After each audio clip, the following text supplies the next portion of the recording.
She was 7 months pregnant when she discovered her husband was sleeping with another woman. Most wives would scream. Most wives would cry. Most wives would beg him to stay. Charlotte Cole did something far more terrifying. She smiled. That night, while her billionaire husband was tangled in silk sheets with his mistress at the Four Seasons, Charlotte placed her diamond earrings on the coffee table, wrote a single-page letter, and vanished into the darkness without a word. But here is what Nathan Cole did not understand. His pregnant wife was not running away. She was not broken. She was not weak. She was building a trap. A trap so perfectly designed that by the time Nathan realized what was happening, he would lose everything. His $200 million empire, his reputation, his freedom, and the child he never deserved to know. This is not a story about a woman who gave up. This is a story about a woman who played the long game, who documented every lie, who turned his own mistress into a witness against him, and who walked into a federal courtroom to watch the man who betrayed her get sentenced to 12 years in prison. Stay until the end, because the moment when Charlotte finally confronts Nathan at that charity gala, you will want to rewind and watch it twice. Lesson statement. This story will teach you one powerful truth. Silence is not weakness. Sometimes the quietest woman in the room is the most dangerous because she is watching, learning, and waiting for the perfect moment to strike. Meaning statement. Viam truxiti a. Remember this. You do not have to fight every battle the moment it begins. Sometimes the smartest thing you can do is stay quiet, gather your evidence, and wait until you have the power to win. Charlotte did not escape her marriage. She engineered her freedom. And that is the difference between a victim and a victor. Nathan Cole never imagined that silence could be so deafening. The elevator doors slid open to his 42nd floor Park Avenue residence at 4:47 a.m.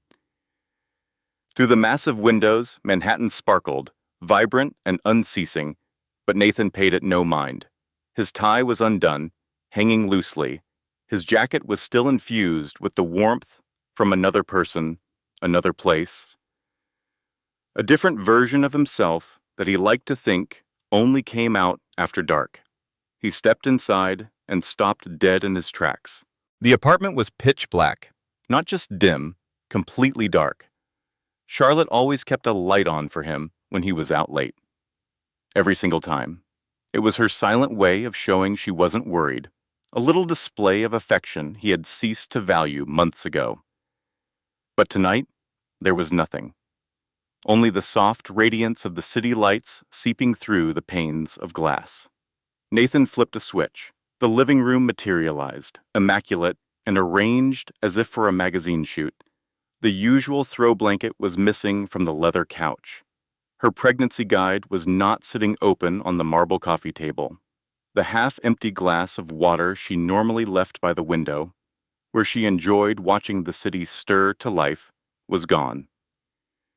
Even the atmosphere felt altered, barren, wiped clean of the lavender fragrance she always used.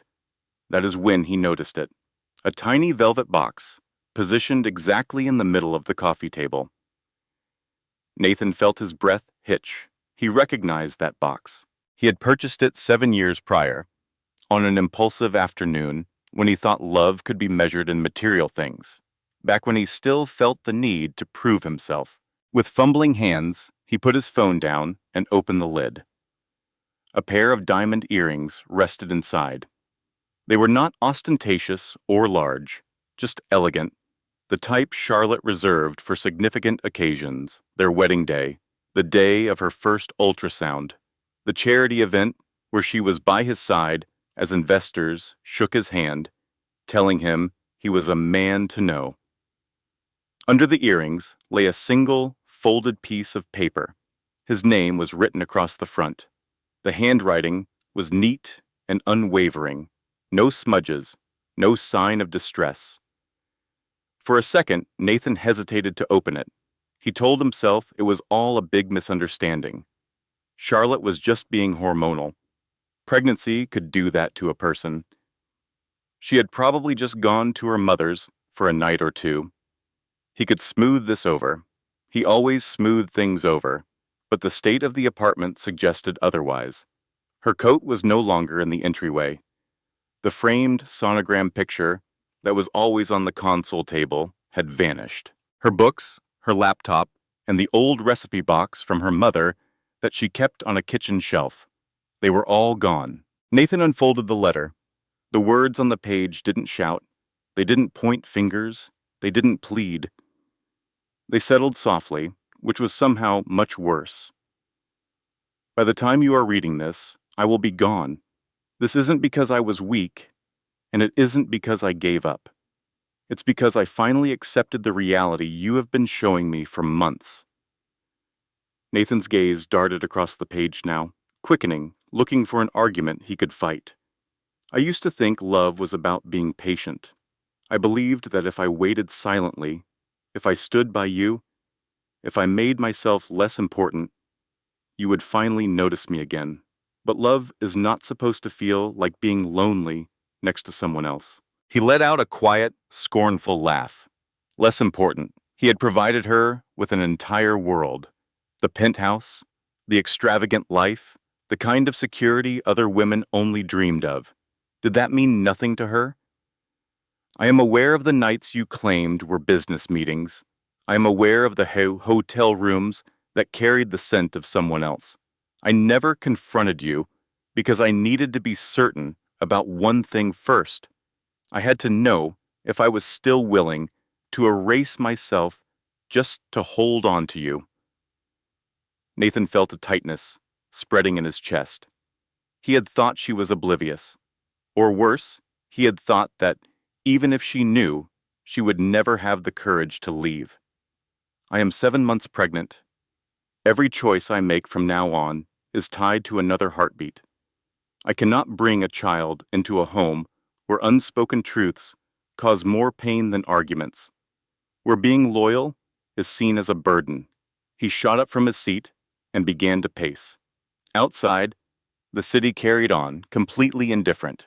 The faint sound of car horns drifted up from 42 floors down.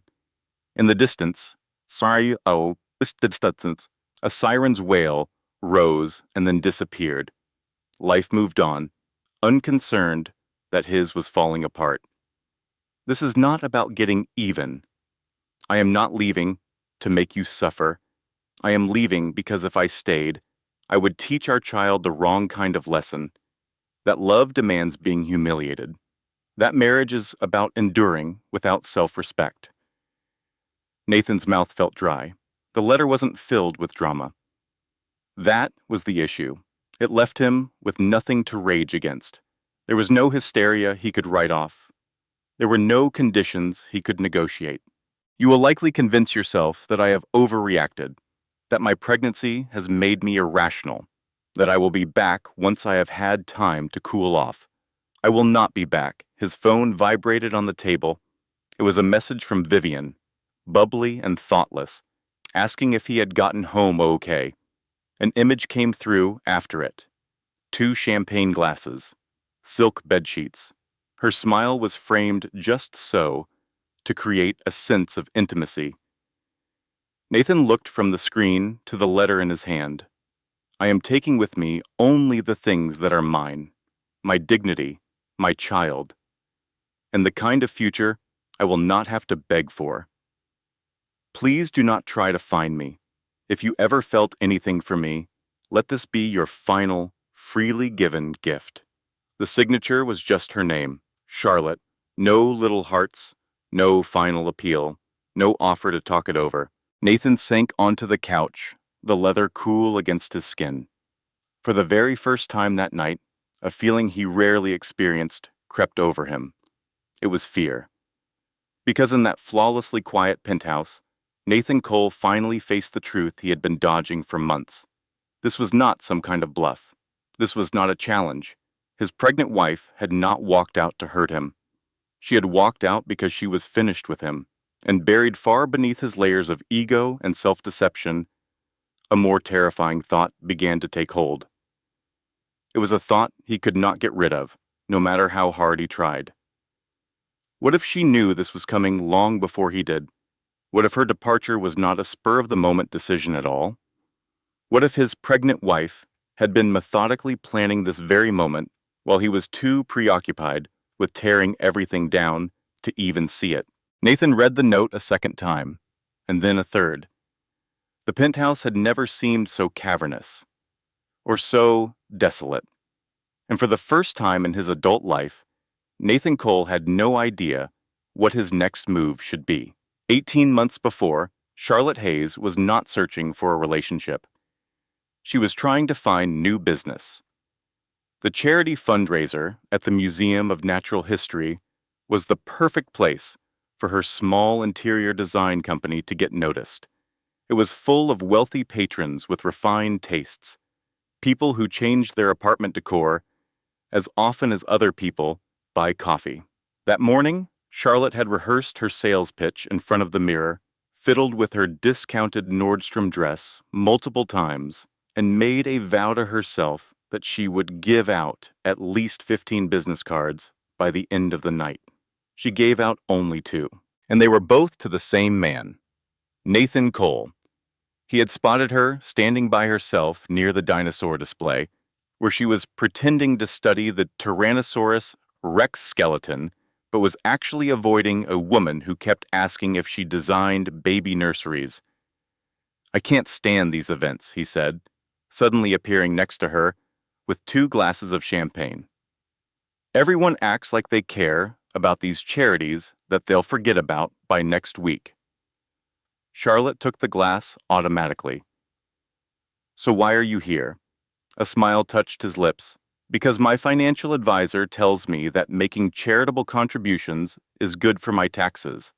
A laugh escaped her before she could contain it. "That is refreshingly direct." "I believe being direct is a time saver." He offered his hand. "Nathan Cole." She recognized the name immediately. Everyone in New York City recognized that name. Cole Technologies had graced the cover of Forbes magazine on 2 separate occasions that year. The man before her was estimated to be worth over $200 million and had the looks of a model straight from a photo shoot. Charlotte took his hand, doing her best to appear unfazed. "Charlotte Hayes, I'm an interior designer. For wealthy individuals with more cash than style." Something along those lines. Nathan's smile widened. "I think I'm going to like you." And that is how it all started. What followed was a complete whirlwind. There were spontaneous weekend trips to Paris on private jets, dinner reservations at exclusive restaurants that had 6-month waiting lists. So many flowers were delivered to her small Brooklyn apartment that her neighbors began to wonder if there had been a death in the family. After they had been dating for 3 months, Charlotte's mother came up from Virginia to meet him. Linda Hayes was a 62-year-old woman who had spent 30 years of her life cleaning the homes of the rich. She understood how men of wealth behaved. She recognized the signs. "Honey," she said to Charlotte in a low voice while Nathan was in the other room, "a man who moves this quickly is often running from something inside himself." Charlotte just rolled her eyes. "Mom, he's not running from anything. He's just a decisive person." There is a big difference between being decisive and being controlling. Linda's tone was soft but firm. "Just promise me that you'll always have your own bank account, your own circle of friends, your own separate life." Charlotte gave her word, but it was a promise she would not end up keeping. 6 months later, she became Nathan Cole's wife in a wedding that was worth more than her mother's entire house. She signed a prenuptial agreement she barely even glanced at, mostly because Nathan's lawyer made her feel rushed, and Nathan himself seemed wounded that she would even pause. She let go of her apartment in Brooklyn. She gave up her clients. She surrendered her independence. She moved into his penthouse on Park Avenue and simply became Mrs. Cole. At the reception, her best friend Megan Walker A divorce lawyer with a razor-sharp wit and 15 years of experience watching love stories collapse, offered a toast that made the whole room chuckle. Raising her glass, Megan said to Charlotte and Nathan, "May your love outlast your prenup." Charlotte laughed right along with everyone else. She had no idea that Megan had already read the agreement, all 47 pages of it. And she certainly did not know that Megan had whispered a piece of advice to her as the night ended, a warning that Charlotte would file away and soon forget. If you ever find yourself needing a way out, document everything. Text messages, emails, every single receipt. You are not doing it because you are paranoid. You are doing it because the courts do not listen to women who just cry. They listen to women who bring evidence. Charlotte had just smiled, hugged her friend, and promised she would be careful. Then she stepped into her brand new life. And bit by bit, without ever really noticing, she started to vanish. On a Tuesday morning in March, the pregnancy test displayed 2 solid lines. Charlotte just sat on the cold bathroom floor for a full 20 minutes, staring down at those lines, trying to figure out if she felt happy or completely terrified. She landed on a mixture of both, but she was mostly happy. Mostly. They had been married for a year. Things were not exactly perfect. Nathan was always working. He would check his phone right in the middle of a dinner, take business calls during movies, and had recently started to fall asleep before she could even finish telling him about her day. But she told herself this was normal. This is what success required. Every article she read about powerful men always mentioned the sacrifices their families had to make. Charlotte convinced herself that she could make those sacrifices too. She began to plan a very elaborate surprise. The first ultrasound appointment was set for 2 weeks away. Her plan was to hide the photo inside a gift box, wrap it perfectly, and give it to him at their favorite restaurant. Nathan was a man who loved surprises. He adored grand gestures. She knew this would remind him exactly why he had married her in the first place. The dinner reservation was for 7 o'clock on a Saturday night. At 5 o'clock, Nathan sent a text to cancel. It was an emergency board meeting, he wrote. Investors were flying in from Singapore. He absolutely could not miss this one. Rain check? Charlotte just sat alone inside her walk-in closet for an hour, still in the new dress she had bought just for that night, with the unopened gift box resting on her lap. She ended up telling him the news over warmed-up pasta at 11 o'clock that evening. Nathan did hug her. He even lifted her from the floor and spun her around while saying all the perfect words. "This is incredible. We are going to be a family. I cannot believe this is happening." But his phone vibrated twice while he held her, and he glanced at it both times. Charlotte told herself that this was also normal. The first trimester went by in a haze of sickness and deep exhaustion. For the first couple of weeks, Nathan would talk to her belly every single night, telling their future child all about the New York skyline, about the importance of ambition, and about how anything was possible if you were willing to work hard enough for it. By the second month, those nightly chats had turned into weekly ones. By the third month, they had stopped completely. Nathan began to travel much more often. He flew to Chicago, then Los Angeles, then Miami. Investor meetings, he would always say. He was closing big deals. He was building our future. More often than not, Charlotte found herself eating dinner by herself. She would just stare at the city lights reflecting in the window as her meal grew cold on the plate. She eventually stopped asking Nathan what time he would be home because his answer never changed. Late. "Do not wait up for me." So she adapted. She always had. Her first ultrasound appointment was booked for a Thursday afternoon.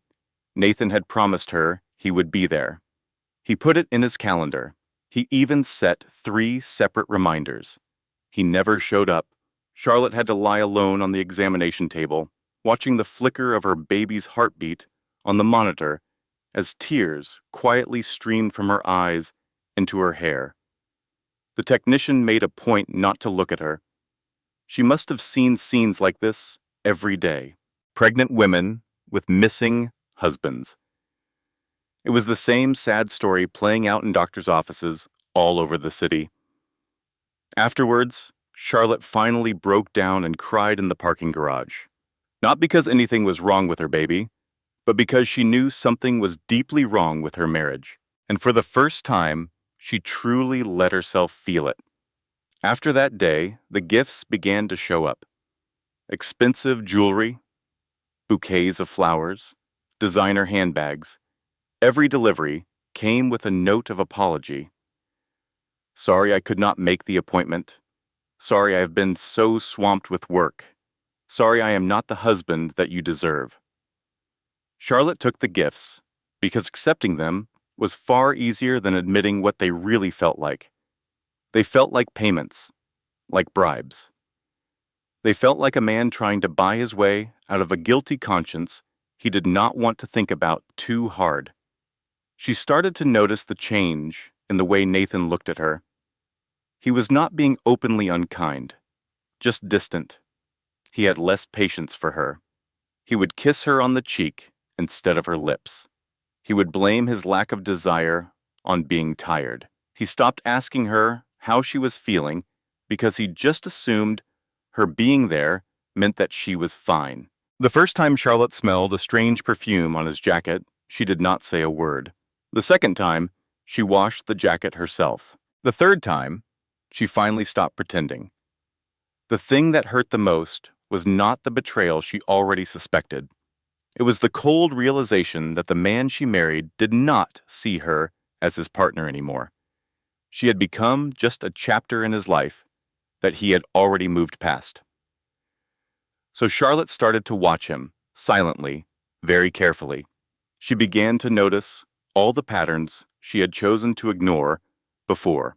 The late nights at the office always seemed to be on Tuesdays and Thursdays. The business trips never included an invitation for her to come along anymore. The way Nathan's phone was always turned face down on the table, always password protected, and always just beyond her reach. 3 weeks later, she found the first hotel receipt tucked away in his coat pocket. The Four Seasons, $1,200. It was for a night he had told her he was in Chicago, meeting with investors. Charlotte did not confront him. Instead, she just picked up her phone and called the hotel, pretending to be his personal assistant. "Good afternoon. I am calling for Mr. Nathan Cole." He thought he might have requested an extra key card for his wife during his stay last week. "Could you please check if she was able to pick it up?" There was a short pause on the other end, followed by the sound of typing. "Oh, of course," the concierge replied in a cheerful voice. Ms. Hart collected it from the front desk herself. "Is there anything else I can assist you with today?" Charlotte felt her heart completely stop. "No," she said, her voice remaining perfectly calm. "That was everything I needed to know. Thank you so much." She ended the call and just sat in the deafening silence of the penthouse, pressing her hands against her belly and feeling her baby kick inside her. Vivian Hart. Charlotte had actually met her once before at a company party. She was young, she was beautiful, she was incredibly ambitious. She was the type of woman who would smile at wives with a look of poorly hidden pity. For a few long moments, Charlotte thought about confronting him. She pictured herself screaming, breaking things, demanding answers that she knew would only be a string of lies. But then she remembered the words Megan had told her on her wedding night. The courts do not listen to women who just cry. They listen to women who bring evidence. Charlotte opened her laptop and created a brand new email address. It was a secret account that Nathan would never be able to find.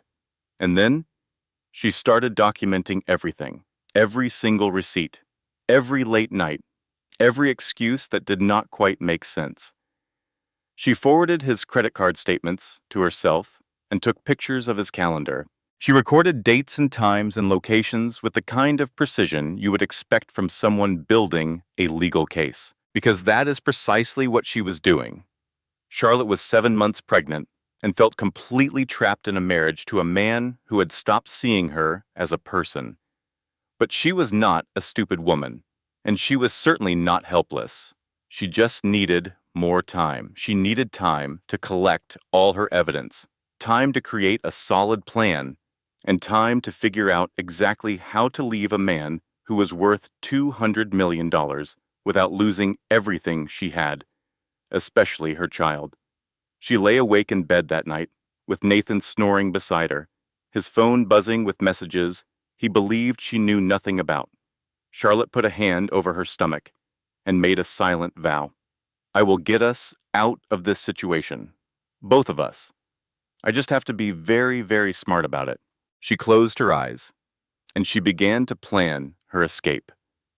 At 2 o'clock in the morning, she sat at the kitchen table. While the massive penthouse was completely silent around her, her hand perfectly steady in spite of it all. There were no tears. There was no drama. There was only the truth, boiled down to the simple words she needed him to read. She wrote about the feeling of being lonely. She wrote about always waiting for him. She wrote about the slow, painful realization that love is not supposed to feel like some kind of difficult test. She never mentioned Vivian by her name. She did not have to. The evidence she had gathered would eventually speak for itself. When she was done, Charlotte read the letter over one more time, folded it neatly, and slipped it into an envelope with Nathan's name written on the front. Then she started to pack. She did not take very much, just one suitcase, her personal laptop, all of her medical records, and the folder full of evidence that she had been putting together for months. She also took her mother's old recipe box, which was the one piece of her old life that she could not bear to leave behind. The diamond earrings, however, stayed.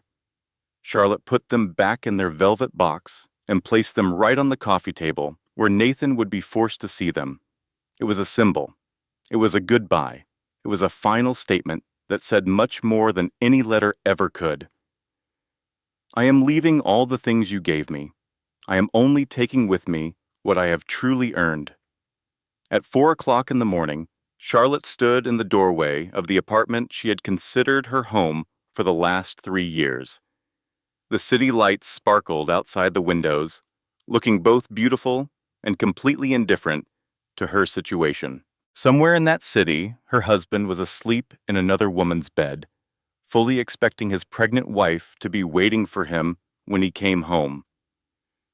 But she would not be waiting. Charlotte pulled the door shut with a soft click that sounded just like finality. She rode the elevator down 42 floors, walked across the marble lobby, and got into a car she had reserved the night before using a different name. The driver was silent, just as she was paid to be. As the car sped away from Park Avenue, Charlotte stared at the skyscraper vanishing in the rearview mirror. It held 3 years of her life, a prison of glass and steel. 3 years of shrinking herself, of bending to fit a life that was never really hers. That was over now.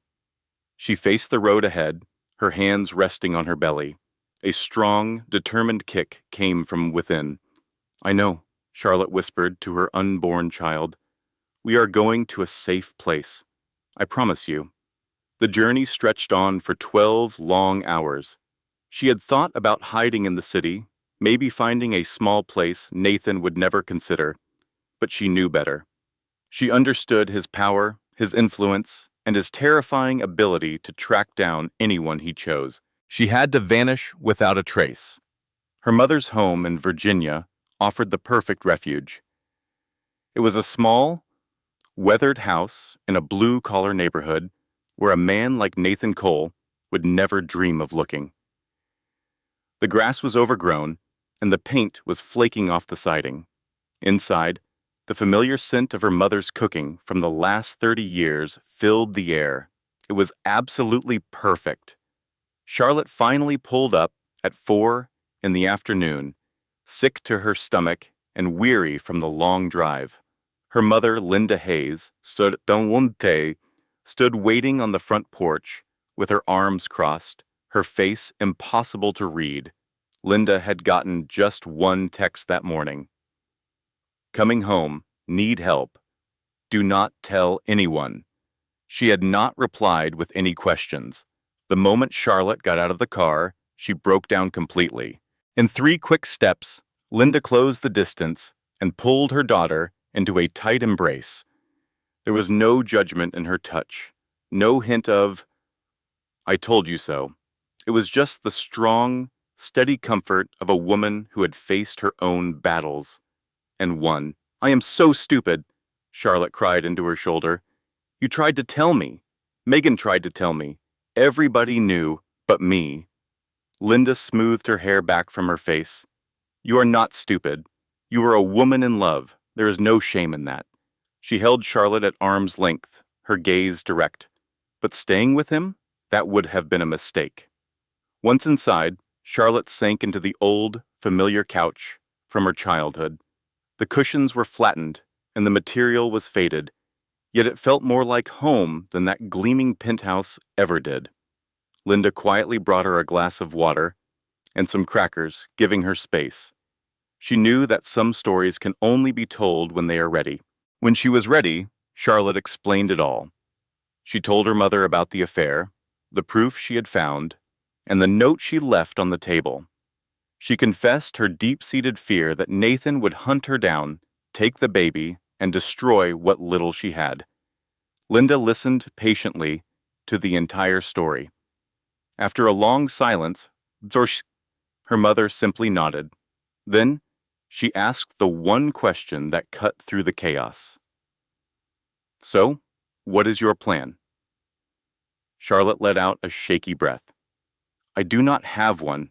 I have $3,000 to my name, no career, no way to pay for a doctor. I am 7 months pregnant and have nobody." Linda immediately shook her head. "You are not alone. You have me. First thing in the morning, we will get you signed up for Medicaid. After that, we find some free legal help." Linda leaned in, her tone turning to steel. Men with money always think they can bury their secrets. They believe they can crush anyone who stands up to them with expensive lawyers. But there is always a paper trail, sweetie. Always, and we will find it. Charlotte stared at her mom, feeling a flicker of something new inside her. It was not quite hope, not yet, but it was close. It was the start of a fight. That evening, as she lay in her old childhood bed, she gazed at the same familiar ceiling from years ago. The room felt tiny, the mattress uneven. She could hear the faint sound of the television from the living room where her mother was. Placing a hand on her belly, she felt her daughter stir. "We are going to be all right," she whispered into the quiet room. "I am not sure how, but I know we will be."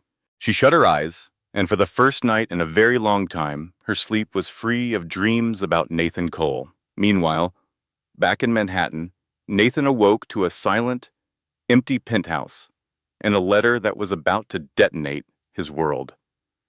Pure rage was his first response. How could she do this, after all he had provided for her? He tried calling Charlotte 47 times, but there was no answer. Each call went directly to her voicemail, where her bright, happy recording mocked the storm brewing inside him.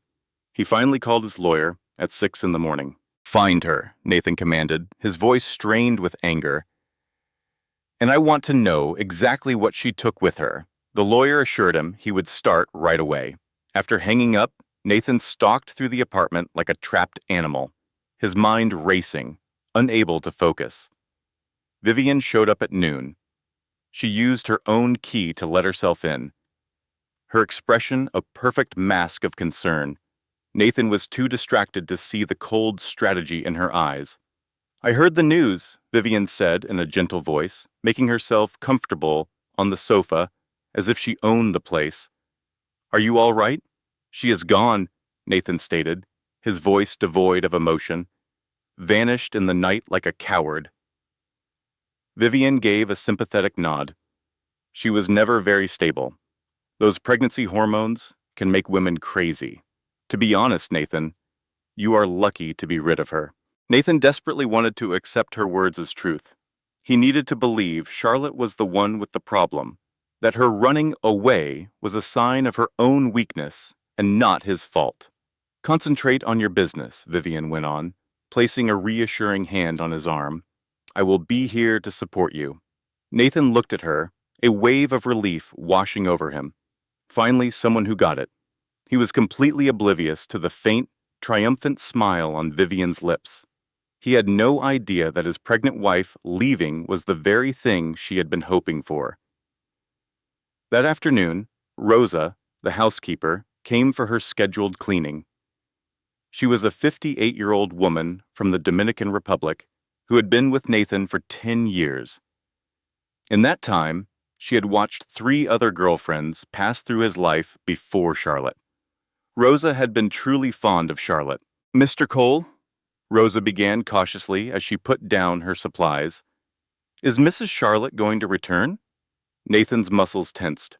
That is not your business. Rosa gave a slow, deliberate nod, her face revealing nothing. You should know, she did not take a single thing. I looked. Every piece of jewelry is accounted for. The expensive handbags, the paintings you gave her. She left everything behind. Nathan just stared. So what? So, Rosa replied, her voice steady. When a woman leaves with nothing, it is not because she is after your wealth. It means she is looking for something your money cannot purchase. Nathan started to say something, but Rosa was already turning from him, getting the vacuum cleaner with the quiet finality of someone who has made their point. Nathan was left standing by himself in the vast, empty apartment. The letter lay on the coffee table, and nearby the diamond earrings sparkled in the afternoon sun. For the first moment since he had found her gone, a seed of doubt began to grow in his mind. What if the housekeeper was right? What if his pregnant wife did not run away out of weakness? What if she left because she was far more powerful than he ever gave her credit for? 2 weeks passed. Charlotte was at her mother's kitchen table, deep in research about Medicaid on her laptop. When the doorbell chimed, Linda went to the door and came back holding an envelope, so thick it looked like a novel. You have been served, Linda said, her voice low, as she placed the package on the table in front of her daughter. Charlotte's hands trembled as she tore open the envelope.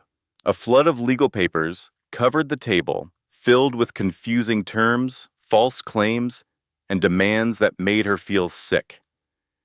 Nathan was accusing her of abandoning him. He had already frozen their bank accounts. He was insisting she give back all marital assets, even the diamond earrings she had pointedly left on her dresser.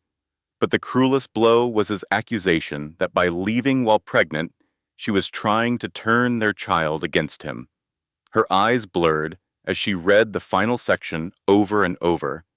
It said he was filing for emergency custody of their unborn baby and asking the court to force her into a psychiatric exam to see if she was a fit mother. He wants to take my baby from me, Charlotte whispered in disbelief. Her mother sat next to her, her expression serious. No, he wants to frighten you so you will run back to him. There is a big difference. At that moment, Charlotte could not see it. She could only see the towering stack of legal papers, the massive legal team Nathan could buy, and the horrifying thought that she had made a catastrophic error. With shaking hands, she grabbed her phone and dialed the one friend she knew she could count on. Megan picked up almost immediately. In a frantic, single breath, Charlotte poured out the whole story, the legal documents, the wild accusations, the threat to her baby, the demand for a psych evaluation. Megan heard her out in complete silence. When Charlotte finally ran out of words, Megan's voice was perfectly calm. This is a strategy, Charlotte, not a final move, Megan explained. He is just trying to overwhelm you, hoping one of these attacks will work. Guys like him do this constantly. They need you scared and hopeless, so you will come back and let them have control. Charlotte dried her tears. So what should I do? Absolutely nothing for now, Megan instructed. Do not answer his calls. Do not reply to any of this. And stay completely off of social media. I am getting on a plane this weekend. We will handle this together. There was a short pause, and then her tone softened. Charlotte, there is one more thing. I could not say anything before because I could not prove it. But I have been the lawyer for 3 other women in cases against Nathan Cole. Charlotte felt her heart freeze in her chest. What are you talking about? Before he met you, Megan said, choosing her words with care, there were 3 others. They were just girlfriends, not his wife. He got each of them pregnant, paid them to go away, and forced them to sign confidentiality agreements. You were not his first target, Charlotte. You were just the first one he put a ring on. The room seemed to lurch sideways around Charlotte. Her fingers dug into the table's edge as she fought to keep her balance against the weight of this new reality. Megan's words echoed in her mind. He has a pattern, and patterns can be broken. Charlotte's gaze fell on the legal documents spread out before her, the false claims, the menacing language, the whole calculated effort to portray her as mentally unstable. In an instant, her perspective shifted. Nathan wasn't trying to fix their marriage. He was trying to salvage his public image. He was running the exact same play he had used on 3 other women. This time, though, Charlotte thought, with a cold resolve, he picked the wrong wife. 3 days later, Megan arrived in Virginia, pulling a carry-on suitcase with the practiced ease of someone who regularly flew in for emergencies. She gave Charlotte a quick, firm hug before immediately laying out files on the kitchen table. Okay, here's the situation, Megan said, her tone strictly professional. Nathan's accusations are meant to scare you, not to actually hold up in court. To prove parental alienation, he has to show you've interfered with his relationship with the child. You can't interfere with a relationship that hasn't even started because the baby isn't born yet. She tapped another paper. And this request for a psychiatric evaluation is just a bullying tactic. Any respectable judge will see right through it. The asset freeze? That's precisely why we have the advertiser-friendly you collected. Charlotte nodded, feeling more grounded than she had in days. Megan's certainty was infectious. But there's something more, Megan went on, something we can use to our advantage. She slid a folder from her briefcase, opening it to show a collection of printed emails, photos, and financial statements. Nathan has been hiding money for years, Megan revealed. He uses shell corporations, offshore bank accounts, and properties registered under other people's names. I started tracking him after the first woman contacted me, just waiting for something solid. Megan met Charlotte's eyes. You gave me that solid proof. The evidence you found shows he used business funds to pay for his personal life, right down to the hotel rooms with Vivian Hart. That's fraud. And fraud changes the entire game. Charlotte stared at the pile of documents. How on earth did you get all this? Megan offered a slight, knowing smile. Wealthy men think they are invincible. They assume because they can hire top-dollar lawyers, they can never be caught. But lawyers have networks, and some of us have been waiting a very long time for a woman with the courage to stand up to him. She reached out and gave Charlotte's hand a reassuring squeeze. You are that woman, Megan said, and we are not going to lose. For the first time since those papers were served, Charlotte felt a flicker of hope. It vanished just 3 days later. She woke up at 2 in the morning, a sharp, twisting pain cutting through her middle. She lay perfectly still in the dark, hoping it would fade, telling herself it was nothing, just stress, just anxiety. Maybe the usual aches of pregnancy, magnified by everything happening, but it came back, fiercer this time, deeper.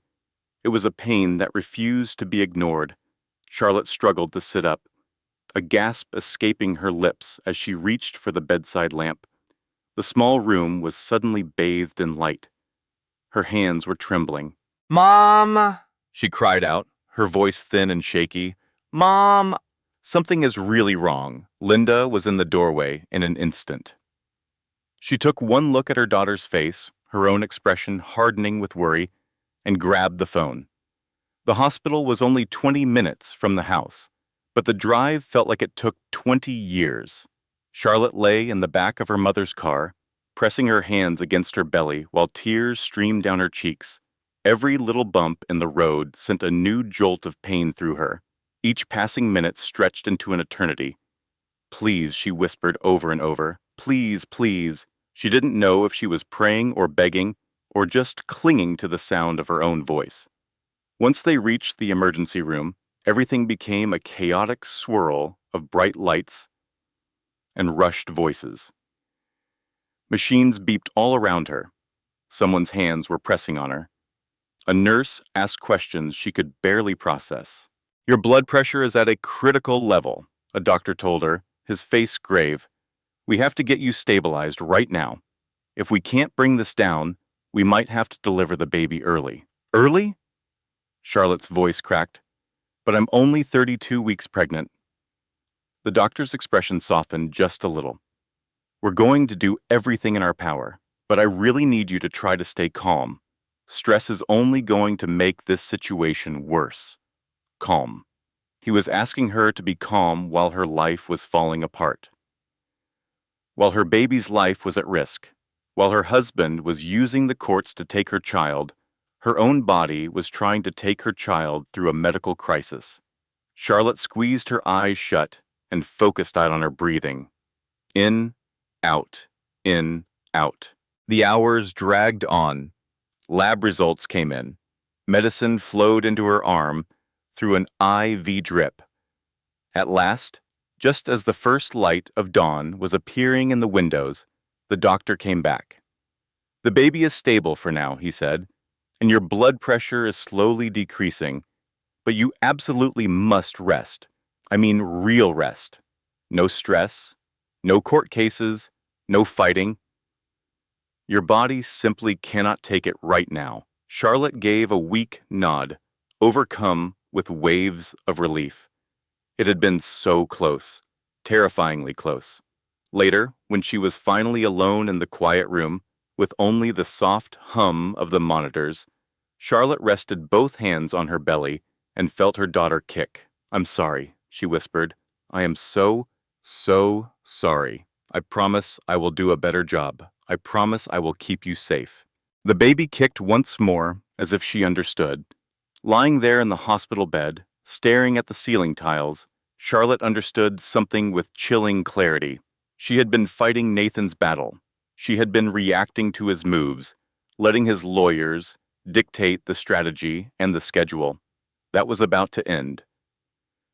From now on, she was going to fight her own battle, on her own terms, and she was going to win it. Charlotte left the hospital 3 days later, armed with a list of strict orders and several prescriptions. Her mother drove her home at a crawl, carefully navigating around every single pothole and speed bump as if the car itself were fragile. For 1 full week, Charlotte did next to nothing. She slept for hours.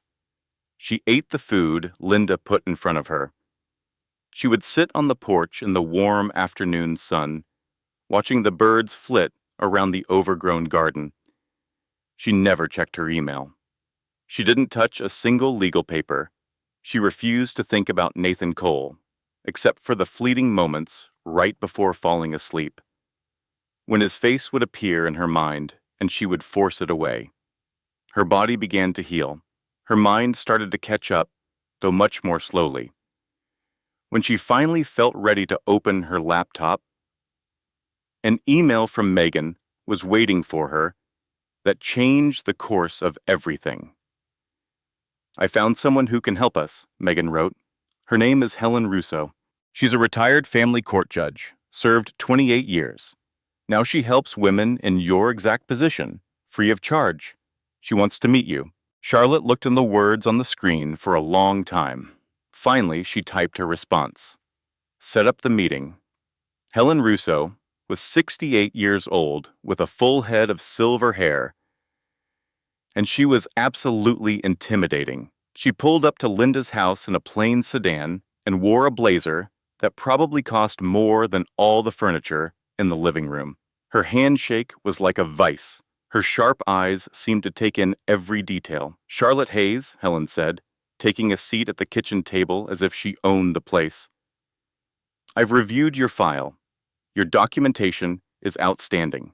Most women don't realize they need to collect evidence until it's far too late. Megan told me to, Charlotte confessed. That was before I even realized what was coming. Helen gave a nod of respect. You have a smart friend. She took a breath. I've dealt with hundreds of men like Nathan Cole. They believe their money makes them gods. They believe their expensive legal teams can crush anyone who gets in their way. They believe women like you will eventually break because the fight is just too exhausting. She leaned in closer. So, are you going to break? Charlotte thought back to the hospital room. She remembered the sound of the heart monitor, the feeling of terror, and how close she had come to losing her daughter. No, she said, her voice quiet but firm. I am not going to break. A smile touched Helen's lips. It wasn't a kind smile. It was the smile of a strategist who had just gotten the answer she was waiting for. Excellent. In that case, let me walk you through our plan. She laid out several documents on the table, her finger tapping on names and figures as she laid out the strategy. Nathan is making 3 huge mistakes, Helen began. First, he's underestimating you completely. He's convinced these legal threats will bully you into giving up. Second, he's overestimating his own influence. That demand for a psychiatric evaluation is flimsy. Any judge with half a brain will toss it out. And third, this is the most important part, he is putting his trust in the wrong people. Her finger came to rest on one name, Vivian Hart. Nathan is sure Vivian is his ally, Helen explained. She's not. I've had my eye on her for 3 years. She's been linked to at least 2 other corporate implosions, 2 other powerful men who trusted her, 2 other men who lost it all. Charlotte's brow furrowed. You think she's planning to do the same thing to Nathan? I think Nathan Cole is so obsessed with defeating you that he can't even see the real danger standing right next to him. Helen leaned back in her chair, a calculating look in her eyes. So here is our strategy. First, we will defend against every one of his attacks. We will get that fraudulent request for a psych eval thrown out. And after that, we are simply going to wait. Wait for what? Charlotte asked. For Nathan to light his own life on fire. The counteroffensive started without any fanfare. Megan filed motions that systematically challenged every single claim in Nathan's suit.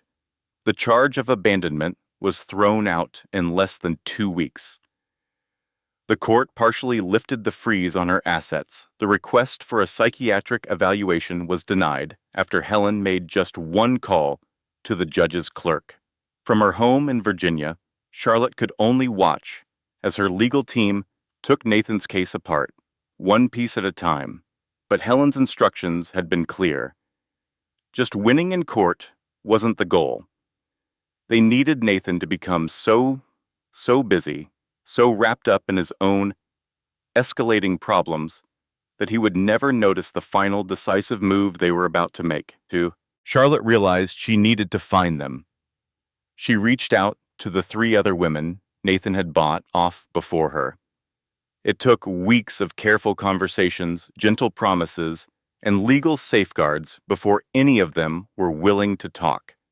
But when they did, the picture they painted was far darker than Charlotte had ever imagined. Nathan had a clear system. He targeted ambitious women, charmed them, and got them pregnant. The moment they became a problem, he made them vanish. He used non-disclosure agreements and settlements that seemed large, but came with a lifetime of forced silence. He threatened to ruin anyone who dared to break the rules. 3 women, 3 pregnancies, and 3 payoffs. Charlotte was meant to be the exception. She was supposed to be his wife, the one he could show off, the public face of Nathan Cole's perfect life, but she had refused to play her part. That refusal made her a threat. Charlotte would lie awake at night, replaying everything she had learned. Nathan had never actually loved her. She was just a business move, a way to clean up his image and convince investors that he was a stable family man. The pregnancy didn't change his plan, it just sped it up. He needed a child for the company's annual report, a perfect family photo, a prop. Charlotte placed a hand on her stomach, feeling her daughter kick. "You are not a prop," she whispered into the darkness. "You are not a bargaining chip. You are my daughter, and I will never let him use you." The baby kicked again, a strong and determined little thump. Charlotte smiled for the first time in what felt like forever.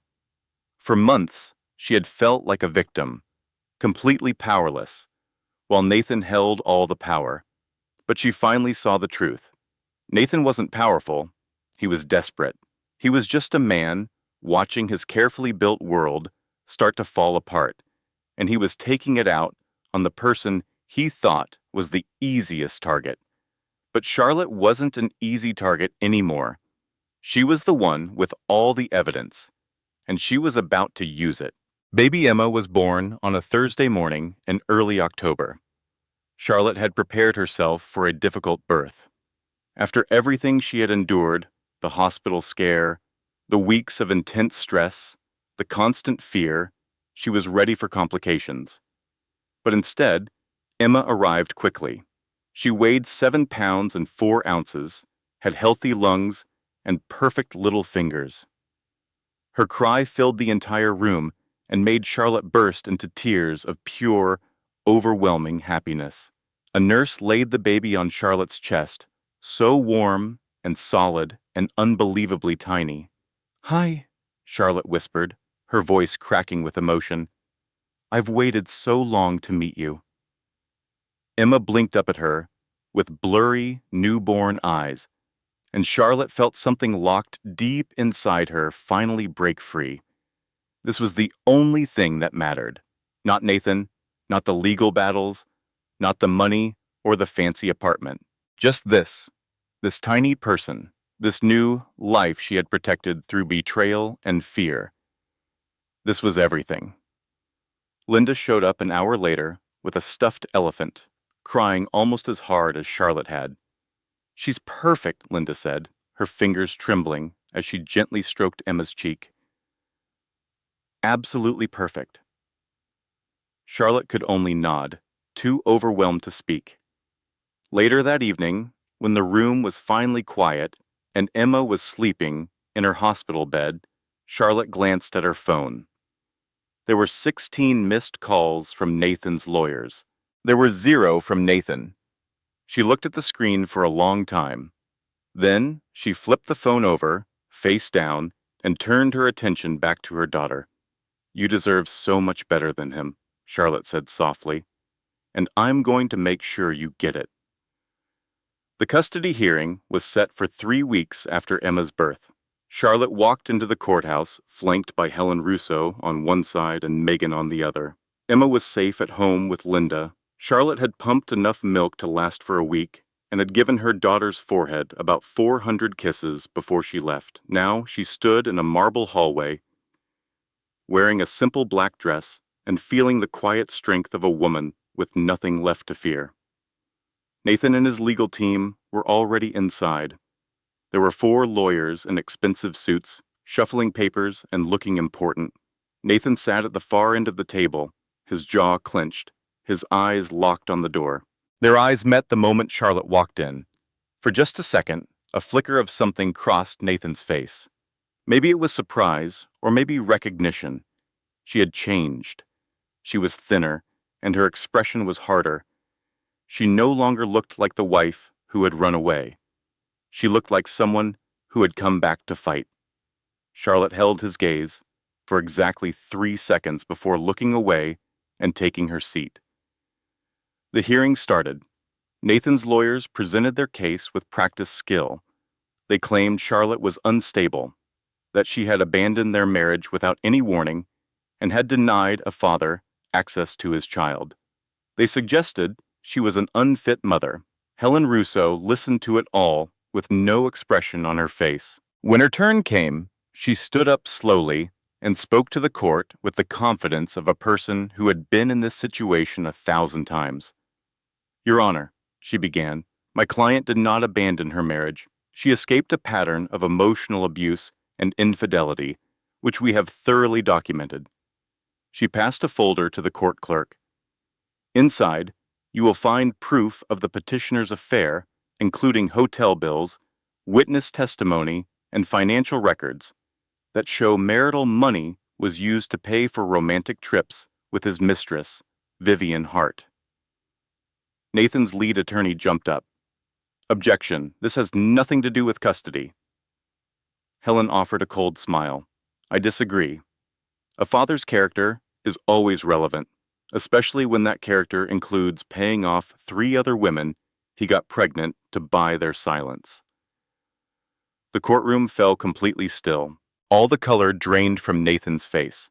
Helen went on, her voice calm but crushing. "The petitioner has a clear history of getting women pregnant and then using his money to silence them. My client is just the first one brave enough to turn down his money and fight back. She didn't abandon her child. She protected her child from a father whose only interest is in controlling the story." Helen then turned to the judge. "The psychiatric evaluation that was requested by the petitioner was not done by a licensed professional. We have proof that the report given to this court was written by Dr. Marcus Bell, who is the brother of Vivian Hart. He was paid $50,000 to create a fake document without ever even meeting my client." Nathan's lawyer was on his feet again. "Your Honor, these are baseless and serious accusations." Helen reached into her folder and pulled out a printed bank statement. "This is the wire transfer from Vivian Hart to Dr. Marcus Bell, dated 1 week before the evaluation was turned in. I believe that provides a foundation." The judge looked at the document for a long time, then she looked directly at Nathan. "Mr. Cole, do you have anything you would like to say?" Nathan opened his mouth, then closed it. He tried again. For the first time in his entire life, he was speechless. The judge's decision came 2 hours later. Charlotte was given full custody of Emma. Nathan was only allowed supervised visits, and he had to undergo his own psychological evaluation. The restraining order Charlotte asked for was granted, and the fake psychiatric report was sent to the state medical board for investigation. Charlotte walked out of the courthouse and into the afternoon sun. Megan gave her a big hug. Helen shook her hand, showing more warmth than Charlotte had ever seen from her. "This isn't over yet," Helen warned. "Men like Nathan don't give up." Charlotte nodded. "I know." But for the first time in months, she felt like she could finally take a deep breath. She had won. She had actually, truly won. The feeling of victory lasted for about 3 days. Charlotte was sitting in her mother's living room, with Emma asleep in her arms when a certified letter was delivered. She assumed it was just routine legal paperwork. Instead, what she read made her blood run cold. Nathan's company was filing for bankruptcy. The 50% of their assets she was awarded in the divorce, the $12 million that was supposed to secure her and Emma's future, was gone. On paper, Nathan Cole was now worth negative $3 million. And Charlotte was legally owed half of nothing.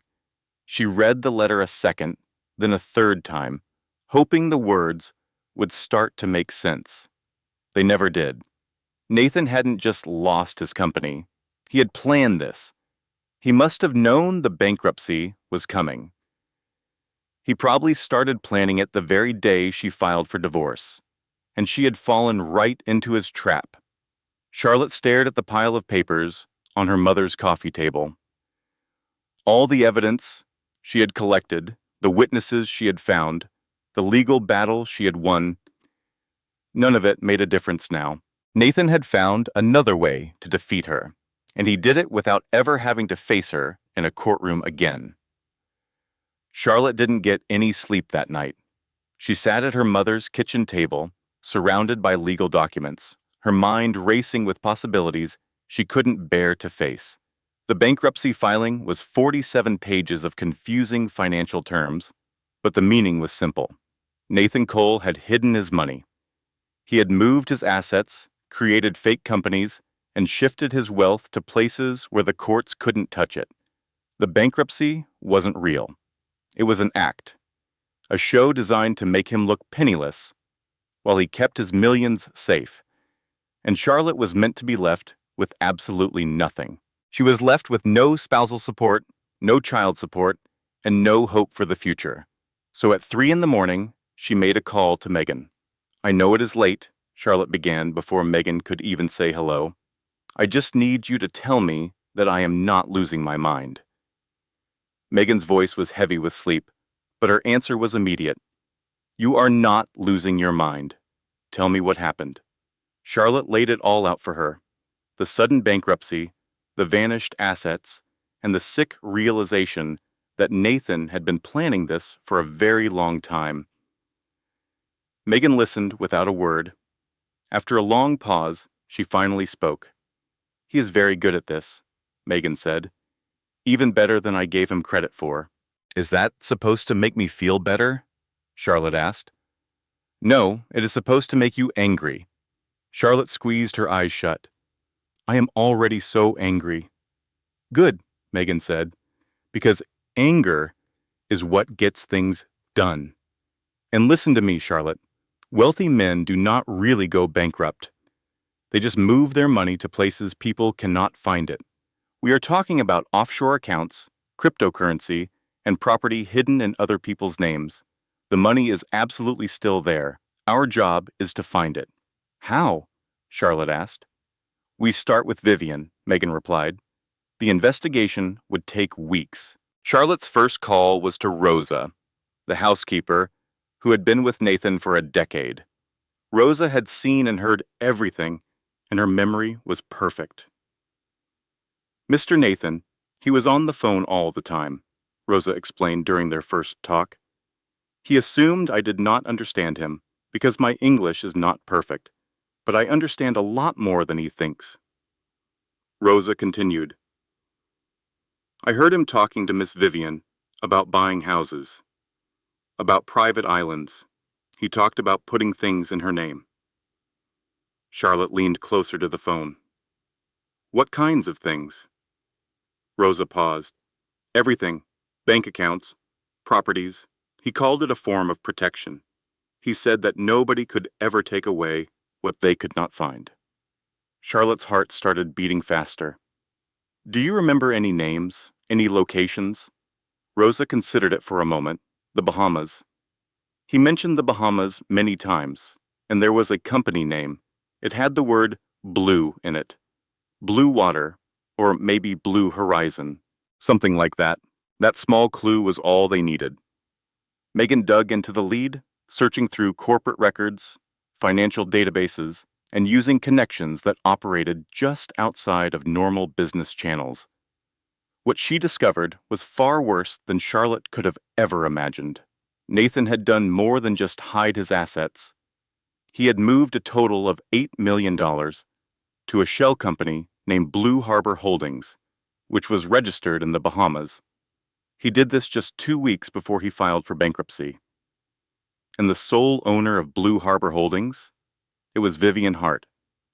As Charlotte stood in her mother's kitchen, staring at the documents spread out on the table, a new sense of determination hardened inside of her. Nathan had not simply cheated on her. He had not just tried to take their child away. He had planned and executed a complex financial crime with the specific goal of leaving her with absolutely nothing, while he continued to live a life of luxury with the very woman who helped him ruin their marriage. They had been in on this together. Perhaps from the very beginning. Charlotte picked up her phone and dialed a number she never thought she would have a reason to call. Vivian picked up after the third ring. "Charlotte?" Vivian's voice was careful and filled with surprise. "How did you even get this number?" "That is not important," Charlotte answered. "What is important is what I am about to say to you."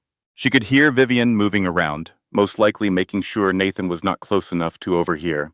"I know all about Blue Harbor Holdings," Charlotte said calmly. "I know about the $8 million Nathan wired to you 2 weeks before he declared bankruptcy. I know that this action makes you an accomplice to federal fraud. And I also know that federal fraud can get you up to 10 years in a federal prison." There was complete silence on the other end of the phone. "You have two choices," Charlotte stated, her voice perfectly calm. "You can either testify against Nathan in exchange for full immunity, or you can go down right alongside him. The choice is yours." When Vivian finally spoke, her voice was strained. "You are bluffing." "Am I?" Charlotte looked at the proof on her laptop screen. "I am currently looking at the official wire transfer record. I am looking at the corporate registration that has your name all over it. And I am also looking at statements from 3 other women who are ready to testify about Nathan's pattern of behavior. What part of this do you think is a bluff?" More silence. "He promised me that I was different," Vivian said at last. Her voice was suddenly smaller and had lost all of its confidence. "He told me that too," Charlotte replied. "The only difference between us is that I eventually stopped believing his lies." She let that statement hang in the air for a moment. "There is one more thing you need to know," Charlotte added. "I have emails. They show that Nathan was planning to cut you out of the deal entirely once the bankruptcy was complete. He was going to move to the Bahamas with a new woman for a fresh start that did not include you." "That is not true," Vivian said, but her denial was too quick. "Why not ask him yourself?" Charlotte suggested. "See how he reacts." She then waited patiently. "What is it that you want?" Vivian finally asked. "I want the truth to come out, and I want Nathan to pay for what he has done. To me, to our daughter, and to every other woman he has hurt before us." Vivian was quiet for a very long time. Then she spoke 2 words that would change the course of everything. "I am in." The charity gala was at the Plaza Hotel on the first Saturday in December. Charlotte had received an invitation from a professional contact who remembered her from her career before she met Nathan, before the marriage, before her whole world fell apart. It was the type of high society event where major deals were made with quiet smiles over glasses of wine, a place where a reputation could be ruined without a single headline. It was the absolute perfect setting for what Charlotte had in mind. She showed up by herself, dressed in a simple black gown. She wore no jewelry, nothing to make a statement. She only wore an air of quiet elegance and the powerful confidence of a woman who knew exactly what was about to unfold. The grand ballroom was alive with the sparkle of crystal chandeliers and the scent of expensive perfumes. Conversations were a low hum under the soft music. Everyone was smiling. Everyone was playing a part. Nathan was standing near the middle of the room. He seemed thinner than she remembered, with a new hardness around his eyes. His suit was still perfectly tailored, and his posture was still confident. But she could see the strain just beneath the surface. She saw the desperation. Charlotte made her way through the crowd, nodding at people she barely knew. Her gaze remained locked on Nathan, watching him charm the room, watching him act as if everything was perfectly fine. Then she walked toward him. Nathan watched her approach. His face betrayed a quick series of emotions, first surprise, then confusion, and finally caution. "Charlotte," he said, his voice measured, "I was not expecting to see you here tonight." She came to a stop about 3 feet away from him, close enough to talk, but with enough space for others to see them. "Hello, Nathan." His eyes scanned her, from head to toe, taking note of the changes. "You look different."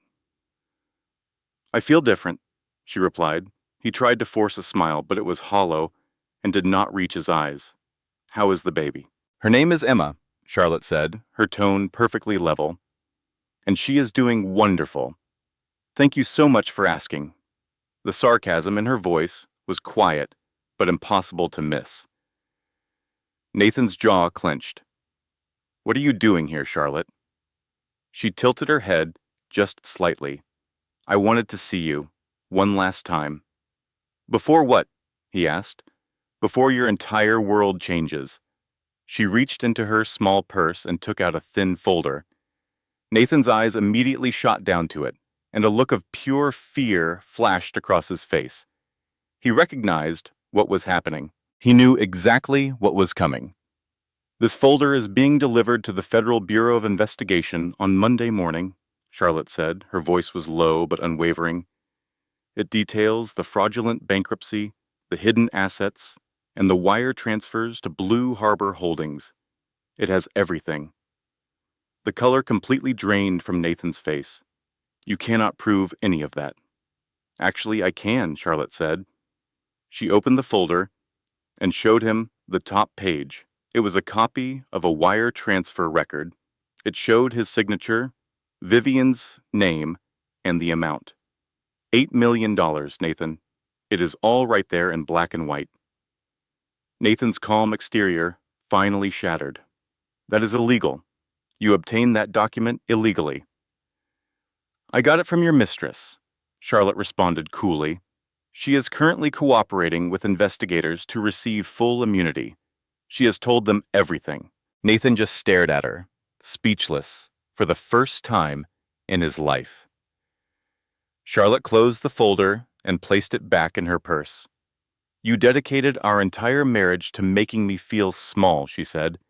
"You made me feel invisible and worthless. You believed that if you silenced me for long enough, I would eventually just fade away. But there is something you never understood about me, Nathan. I was not quiet because I was weak. I was quiet because I was watching." She took one step closer, lowering her voice so that only he could hear her words. "You once told me that everything you did was for our future. Well, Nathan, this is your future." With that, she turned and walked away. From behind her, she could hear Nathan's voice, now full of desperation. "Charlotte, wait, we can talk about this. We can figure something out." She did not slow down. She did not even glance back. The consequences of that night played out over the next several months. The Federal Bureau of Investigation arrested Nathan on 14 counts of fraud. Vivian testified against him, providing details of years of financial manipulation and concealed assets. The fake psychiatric evaluation was brought to light, and Dr. Marcus Bell lost his medical license. The hospital administrator, who had illegally leaked Charlotte's medical history, was sent to prison. Nathan's trial went on for 3 weeks. The amount of evidence against him was staggering. There were bank records, witness statements, and a paper trail that stretched from Park Avenue all the way to the Bahamas and back. Nathan's expensive legal team tried every trick in the book, but the truth was simply too powerful to hide. The jury took only 4 hours to reach a verdict, guilty on all charges. Nathan Cole received a sentence of 12 years in federal prison. At the sentencing, Charlotte was given the opportunity to make a victim impact statement. She stood at the podium and looked directly at the man she had once loved, the man who had tried to completely destroy her, and she felt an unexpected emotion: peace. "You asked me once why I left you without putting up a fight," she said, her voice clear and strong as it filled the courtroom. "The truth is, I did not leave without a fight. I left so I could prepare for one. And now, that fight is over. She took a steadying breath. You are going to a prison cell.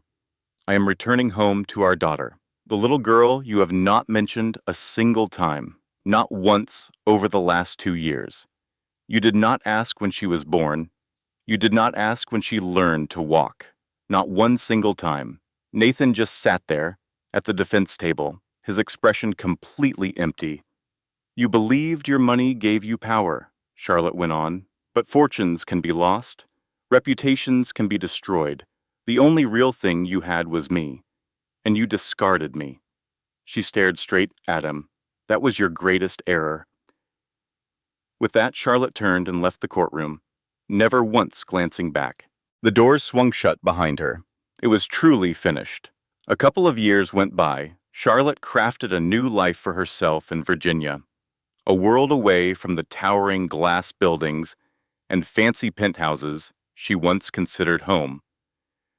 Her interior design company experienced steady, not sudden growth. She was selective about her projects, choosing clients who understood boundaries and taking on work that let her be present whenever Emma needed her. Emma was growing up in a flash. Her first steps, her first words, her first day of preschool, an event that required so many pictures that Charlotte's phone memory was completely full. Linda pitched in with childcare, spoiling her granddaughter without shame and faking a strict voice when Emma had a tantrum about her bedtime. Megan came to visit whenever she could, showing up with a bottle of wine, the latest legal gossip, and the same sarcastic wit that had helped Charlotte survive her most difficult days. You know, Megan commented one evening as they watched Emma chase fireflies in the yard, I still find it unbelievable that you managed all of it. Charlotte offered a small smile. Which part are you talking about? Everything. The way you gathered evidence, the entire investigation, getting Vivian to become a cooperating witness, bringing down a man with a net worth in the hundreds of millions. I had help, Charlotte replied. I did not do it by myself. True, Megan conceded. But you were the one who simply would not give up. Most women would have accepted the initial settlement and just moved on. Charlotte watched her daughter squeal with joy as a firefly lit up near her tiny hand. Moving on would have been the same as letting him win, Charlotte said softly. And Emma deserved a mother who did not know how to quit. Megan lifted her glass. To never giving up, Charlotte touched her glass to her friends with a soft clink. To never given up. The new romance had bloomed slowly. David Mitchell knew Charlotte from high school, long before Nathan, New York, and all the chaos. He taught history at the local middle school and was kind and patient. He was also completely uninterested in money or social status. They bumped into each other at a grocery store, of all places. Charlotte was fighting with a shopping cart that had a bad wheel while her daughter, Emma, was trying to scale a mountain of cereal boxes. Need a hand with that? David asked, suddenly appearing beside her with a warm smile. Charlotte glanced up, recognized his face, and let out a laugh. That depends. Can you magically fix shopping carts and wrangle a toddler at the same time? He admitted he could not fix the cart, but he was able to make Emma laugh so hard that she completely forgot her mission to conquer the cereal aisle. Their journey began with a simple coffee date. That turned into dinner. Soon, they were spending weekends together at the park, making sandcastles and feeding the ducks. David only brought up Nathan one time. Do you want to tell me about him? He asked quietly, one evening after Emma was asleep. Charlotte paused to think about his question. There is not much to share. I married a man who did not see my worth, so I left. I made something much better for us. David simply nodded. That is all I need to know. And it really was. Their wedding was an intimate affair, just 30 guests. The ceremony was held in their backyard. The flowers came from the local farmer's market. Charlotte purchased her dress from a store rack without needing to try on 400 other options first. Emma served as the flower girl. She handled her duties with extreme seriousness, dropping petals with the intense focus of a surgeon.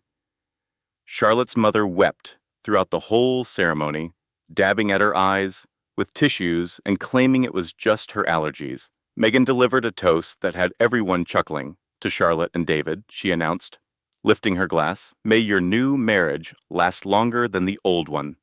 Which, to be fair, is not a particularly high standard.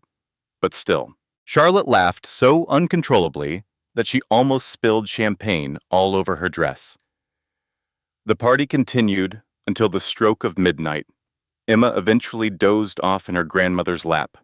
David and Charlotte slow danced beneath strings of twinkling lights, his arms wrapped securely around her waist, his voice a gentle whisper next to her ear. "I love you," he murmured. "I love you too." And for the first time in what felt like a lifetime, Charlotte said those words with zero hesitation. Life went on. Emma began kindergarten. Charlotte's design business grew, taking on clients in neighboring states. David's middle school debate team, under his coaching, won their very first regional championship. They purchased a home with a large backyard and promptly filled it with activity and clutter and affection. Charlotte found herself thinking of Nathan less and less often. He became a memory, much like a severe storm feels after it has passed. It was destructive at the time, but now it was far away. Occasionally she would wonder if he ever thought of her, or of Emma, or of the life he so carelessly threw away. She guessed he probably did not. Men like Nathan do not reflect on their losses. They simply change the story in their minds until they become the victims, until the blame lies with everyone else. Charlotte was not bothered by it. She had everything that mattered. Then, 5 years following the trial, a letter showed up for Charlotte. It was delivered on a Tuesday morning in the middle of the spring, tucked between some bills, a few catalogs, and a drawing Emma had made with crayons at school. Charlotte nearly overlooked it. The return address was a federal penitentiary in Pennsylvania. For a long moment, Charlotte just stood there at her kitchen counter, staring down at the envelope. This was something she had not anticipated, something she was not ready for. At last, she tore it open. The letter was composed by hand. It was 2 pages long. It was Nathan's handwriting, which she recognized immediately, even after so much time had passed. "Charlotte, I have had a great deal of time to think. 5 years is an eternity when your own thoughts are your only company. I realize you will probably never read this. I realize I have no right to a reply. But I feel compelled to say this. I am sorry, and not just because I was caught. I wasted the first 2 years in here telling myself that was my only mistake. Getting caught, being sloppy, putting my trust in the wrong people. But none of that is the truth. My real mistake was losing you. It was losing the opportunity to know Emma. It was losing the man I used to be when you still had faith in me. I have seen the pictures from her 5th birthday. Your mother still sends me Christmas cards, even though I have never once written back. Emma has your smile. She appears to be happy. She appears to be cherished. I have no right to see any of that, but I am grateful that I did." Charlotte put the letter down, a tightness in her chest from an emotion she could not identify. She continued reading. "You are correct about all of it, about Vivian, about the financial crimes, about the man I had turned into. I was so consumed with the idea of winning that I lost sight of what a real victory was supposed to be. I mistakenly believed it meant having more wealth, more influence, more authority. It was not until after you were gone that I understood the only thing of any value was the life we might have shared together. I am not asking you to forgive me. I am not asking for another chance. I am aware that both of those are impossible. I only wanted to let you know that I finally get it now, what I had, what I gave up, what I ruined." I hope you have found happiness. I truly mean that, Nathan. Charlotte read the final word and placed the letter on the counter. She gazed out the window into her backyard, where Emma was playing.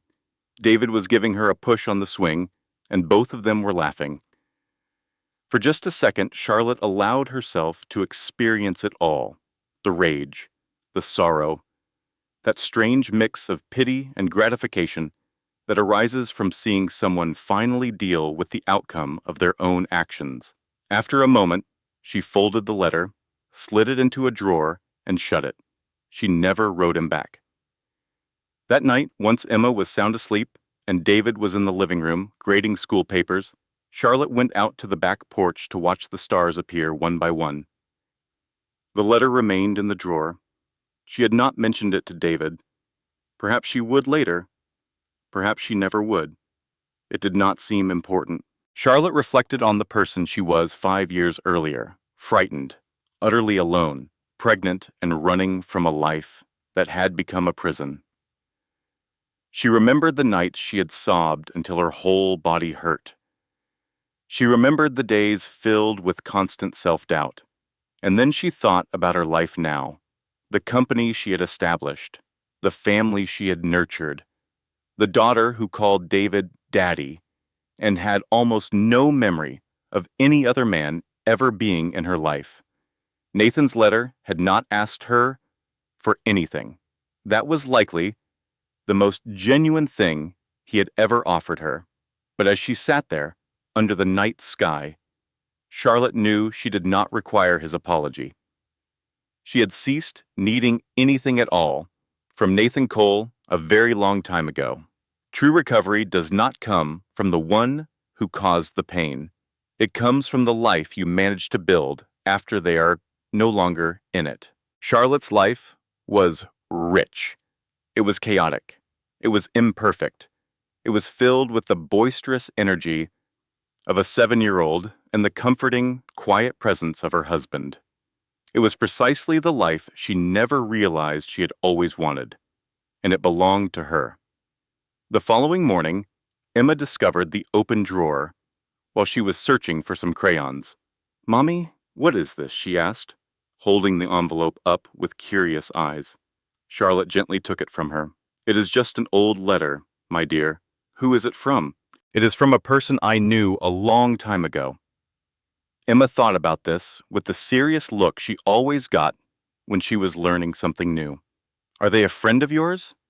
Charlotte smiled and wrapped her daughter in a warm embrace. "No, my sweet girl, they are not."